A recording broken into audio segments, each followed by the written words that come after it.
E aí, pessoal, bem-vindos de volta a mais uma análise baseada em O Desejado de Todas as Nações. Hoje, a gente vai mergulhar na história de Nicodemos, que é, olha, uma figura fascinante. Pois é, Daniel. A gente já começa com essa pergunta aqui, nossa, deixa a gente pensando. O que leva um homem que tem tanto a perder a arriscar absolutamente tudo por uma conversa secreta? É um mistério que a gente vai desvendar agora. Então vamos lá, começando pelo começo. Para entender essa história, primeiro a gente precisa entender o homem. Afinal, quem era Nicodemos e qual era esse conflito que estava consumindo ele por dentro? Olha só esse slide, que contraste impressionante. Por fora, Nicodemos tinha tudo, né? Era um membro super respeitado do Sinédrio, rico, um verdadeiro mestre em Israel. Mas por dentro, a história era bem diferente. Ele estava borbulhando de curiosidade, mas ao mesmo tempo morrendo de medo do que os outros iam pensar. Imagina só a pressão, Daniel. Exatamente. E esse medo não era bobagem, não.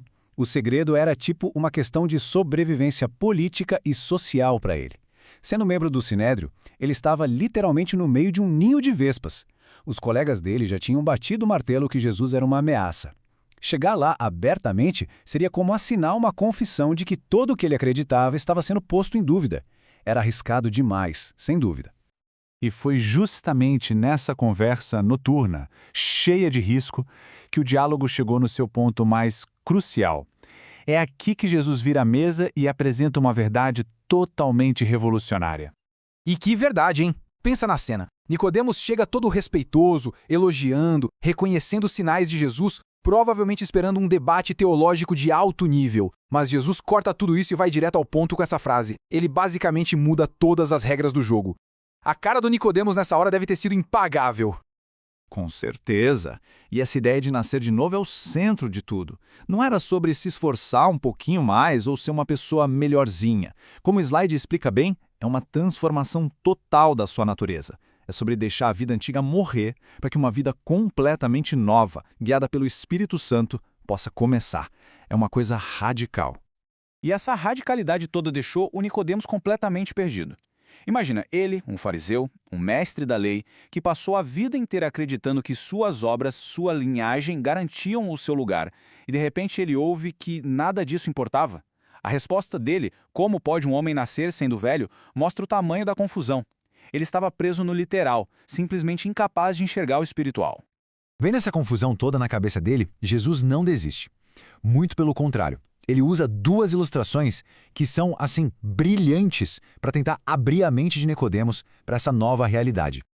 E essa primeira ilustração é pura poesia, né? Jesus compara a ação do Espírito com o vento. É uma sacada genial, porque é algo que todo mundo entende. A gente não vê o vento, não sabe de onde ele vem, nem para onde vai, mas a gente vê e sente os efeitos dele em todo lugar.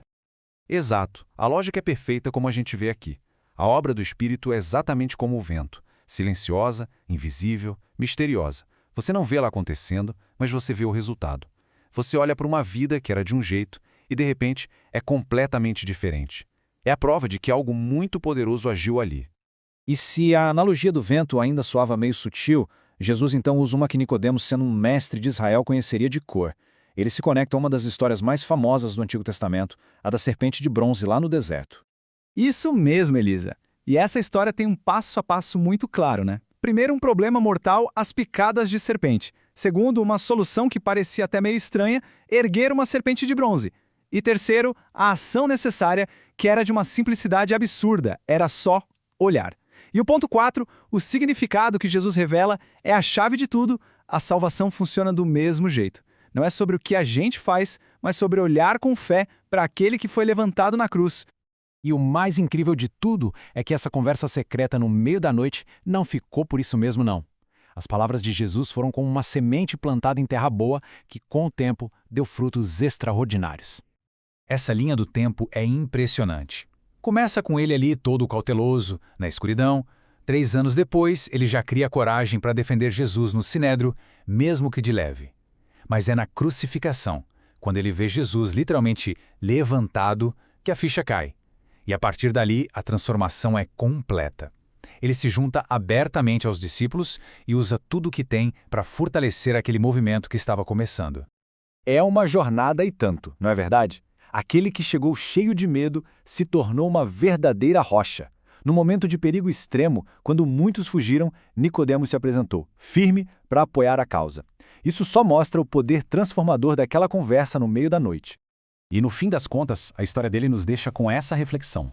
A nossa confiança na vida, na espiritualidade, ela está baseada nas nossas próprias mãos, no nosso esforço, ou está em direcionar o nosso olhar para algo ou alguém maior que a gente? Bom, pessoal, chegamos ao fim de mais uma análise. Obrigadão por terem ficado com a gente nessa jornada. Lembrem-se que esse é só um resumo, o material completo está esperando por vocês. Até a próxima!